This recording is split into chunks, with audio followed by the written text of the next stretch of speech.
Hello guys, welcome to Studify Success. So today we are going to start with the chapter number 4, Age of Industrialization of Class 10th History. तो आज हम chapter 4 discuss करेंगे जिसका नाम है as of industrialisation. तो हम आज इस चैप्टर में काफ़ी सारे टॉपिक्स कवर करने वाले हैं। ये चैप्टर छोटा है बट काफ़ी इम्पॉर्टेंट है। तो इसमें जितने भी इम्पोर्टेंट टॉपिक्स कवर होने चाहिए थे वो सब टॉपिक्स आपको इस वीडियो में कवर होते हुए मिल जाएंगे एंड इस चैप्टर के नोट्स आपको डिस्क्रिप्शन में मिल जाएंगे। आप वहाँ से जाकर इसके प्रॉपर नोट्स ले सकते हैं। So let's start. तो हमारा जो इसमें पहला टॉपिक है वो है protective tariff. Protective tariff to stop the import of certain goods and to protect domestic goods a tariff imposed. एक प्रोटेक्टिव टैरिफ इम्पोज्ड करी गई, वो क्या थी?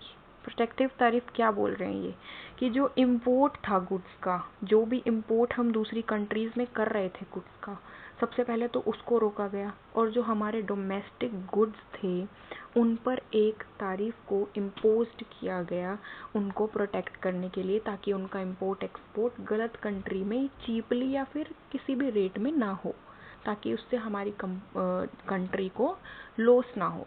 तो एक प्रोटेक्टिव टैरिफ को इंट्रोड्यूस किया to stop the import of certain goods and to protect domestic goods a tariff is imposed. तो ये था हमारा protective tariff. Then we will go on to life of workers. उस टाइम पे industrialization की age में workers की लाइफ कैसी थी? After the busy season was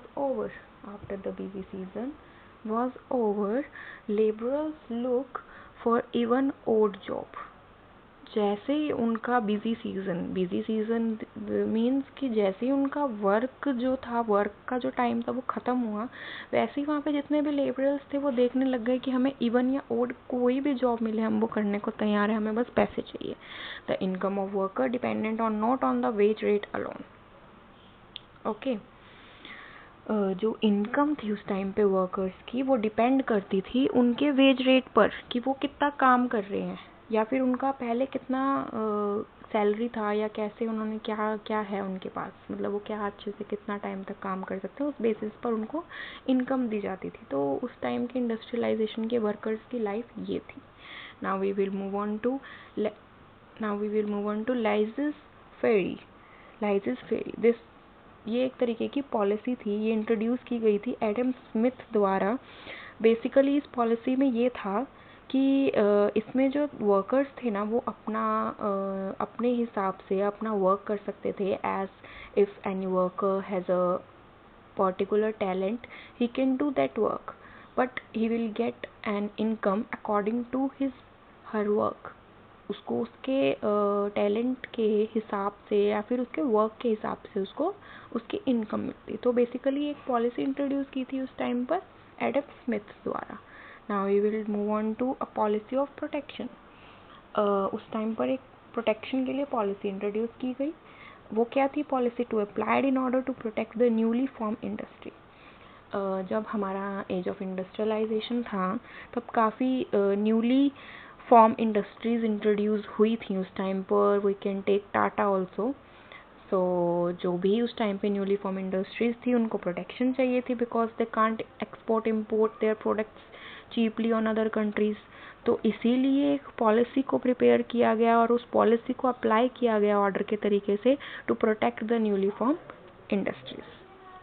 Now we move on to imperial preference. During British, the goods imported from Britain to India to be given special rights.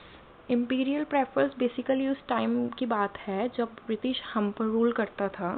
तो उस टाइम पर जो गुड्स का इम्पोर्ट था ब्रिटेन से इंडिया में, जब हमारे लिए गुड्स आते थे तो उस पर हमें कुछ ना कुछ स्पेशल राइट्स दी जाती थी।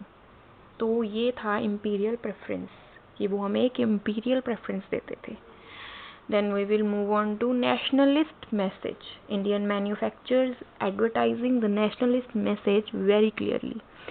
इंडियन मैन्युफैक्चर, जो इंडिया का मैन्युफैक्चर था उस टाइम पर, वो एक नेशन यूथ को, जनरेशन को वो एक मैसेज देना चाहते थे। क्लियरली उन्होंने क्या बोला? They said if you care for nation then they buy products at Indian procedure. वो ये कह रहे थे इंडिया के जितने भी मैन्युफैक्चरर्स थे उन्होंने उस टाइम पर नेशन को, यूथ को, उन्होंने क्लियरली ये बोला था शब्दों में कि अगर आप नेशन की केयर करते हैं then you can buy your products at Indian procedure. Indian का जो भी प्रोसीजर था उस प्रोसीजर के बेसिस पे आप कोई भी प्रोडक्ट बाय कर सकते हैं इंडिया से, but only on the basis of Indian procedure. तो उन्होंने ये क्लियरली इंडियन मैन्युफैक्चरर्स ने उस टाइम पर नेशनलिस्ट मैसेज क्लियरली एकदम एडवर्टाइज कर दिया था। तो ये था हमारा चैप्टर नंबर 4। ओके, सो ये चैप्टर 4 काफ़ी छोटा है but we will cover it in very short. तो आपको अगर इसके प्रॉपर नोट्स चाहिए होंगे तो आपको नोट्स जो हैं वो हमारे डिस्क्रिप्शन में मिलेंगे। And hope you like the video. So thank you guys. We will start with the chapter number 5 of history class 10 soon। And अगर आपको इस चैप्टर के नोट्स चाहिए होंगे तो आपको वो हमारे डिस्क्रिप्शन में मिल जाएंगे। Thank you.